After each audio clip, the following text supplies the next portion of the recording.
hear the tiny footsteps approaching. He didn't see the mouse, a particularly bold, some might say rude mouse, creep closer and closer to his beautiful, triangular, acoustically perfect ears.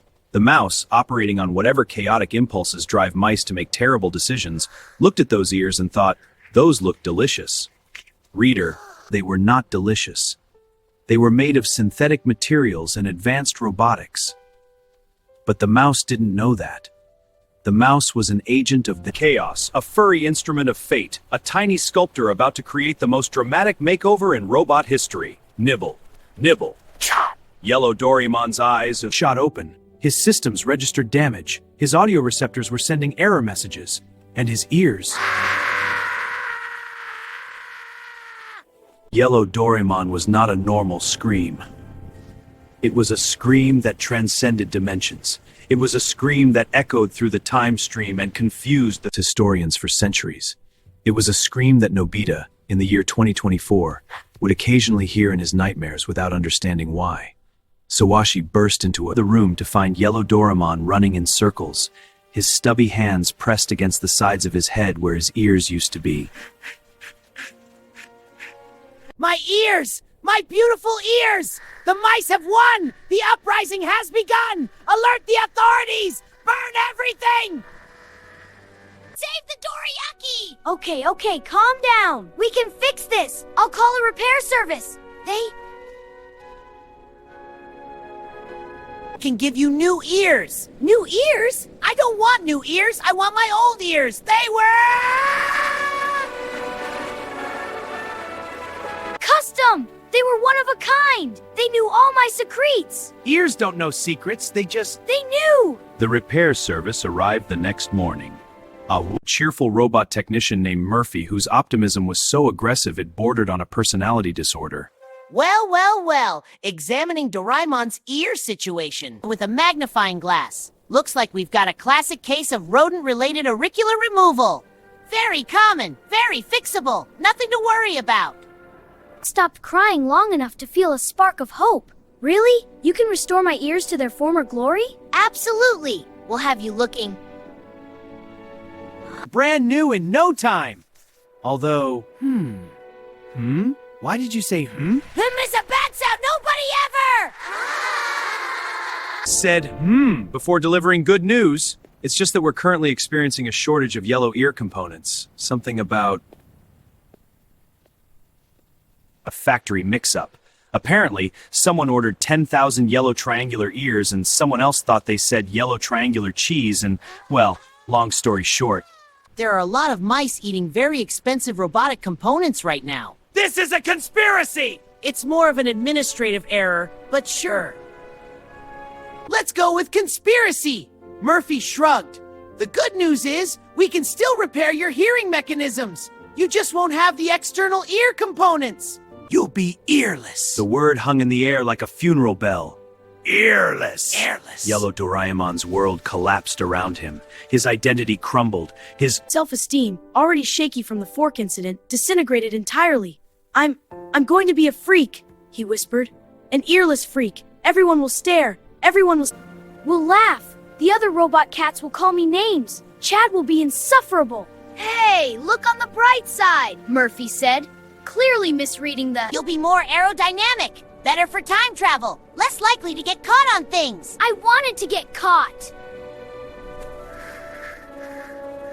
on things. That's what ears are for! And that's when it happened. Yellow Doraemon cried. Not just a few delicate robot tears, but a full-body system overloading, moisture-generating meltdown of epic proportions. Tears streamed down his round yellow face. His cooling fans kicked into overdrive. His emotional processing unit reached maximum capacity and started playing error messages in 17 different languages.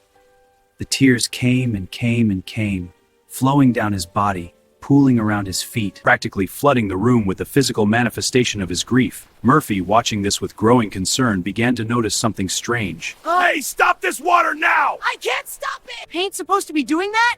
Doing what? It's running. And indeed it was. The tears, massive, dramatic, probably excessive tears, were washing away Yellow Doraemon's beautiful sunshine coating. The yellow paint, which had apparently been applied by the cheapest possible manufacturing process, was streaming off his Whoa, body Doraemon, what's happening to you? like a sunset giving up on life. What? No, stop! Paint, come back! But the paint didn't come back. The paint had places to be. The paint was on a journey now, flowing across the floor, disappearing into drains, leaving behind a very different colored robot cat. When the tears had finally stopped, when the last drop of yellow had swirled away into the plumbing of the 22nd century, Doraemon stood in the middle of the room looking like a completely different person. Well, robot cat. He was blue. Bright, vivid, unmistakably blue. The color of sadness. The color of the ocean. The color of a robot cat who had just lost literally everything that made him visually distinctive in one catastrophically emotional afternoon. Oh dear. I should probably go. There's a thing somewhere else. Good luck with the whole situation. Leaving behind a blue, earless, traumatized robot cat staring at his reflection in a mirror, with the kind of expression usually reserved for characters in Greek tragedies. Who is this? Doraemon touched his face, his blue face, his completely unfamiliar blue face. Where did I go? Where did the... Yellow me go! I was sunshine! I was optimism! You're beautiful. Falling over because his center of gravity felt different without ears. Don't patronize me! I'm a disaster! I'm a cautionary tale! I'm what happens when... You let mice run your manufacturing facilities. You're my friend, and I don't care if you're yellow or blue or polka dotted. You're still Doraemon. You're still going to help my family. You're still going to be important. But I'm so... Blue. So, blue is the color of the sky, the ocean, blueberries, those fancy sports cars that rich people drive too fast. My ears. You'll... Be unique. One of a kind. There's probably no other robot cat in the entire timeline who looks exactly like you now. It was true that he'd never seen another robot cat quite like his new appearance. Maybe there was something special about standing out. Maybe being different wasn't a tragedy but an opportunity. But what about Chad? Chad's going to make fun of me forever. Chad's going to be assigned to help a family of inventors who are going to accidentally build a robot that tells nothing but brutal truths. And That robot is going to spend 20 years pointing out all of Chad's insecurities. He'll be too distracted to bother you. Really? The future is... A weird place. Come on, let's get you some dorayaki. Sugar fixes everything. this, dear audience, is where our flashback begins to fold Dorayaki? All right, yes, let's go! back upon itself like a particularly emotional origami crane. We return to Nobita's room, where a blue Doraemon has just finished telling this tragic tale, and a Nobita who started laughing has now progressed through several stages of emotional response. First, there was denial. There's no way that's true. Then, Mice did this to you? Let me at them! I'll fight every mouse! What if we go back in time and stop?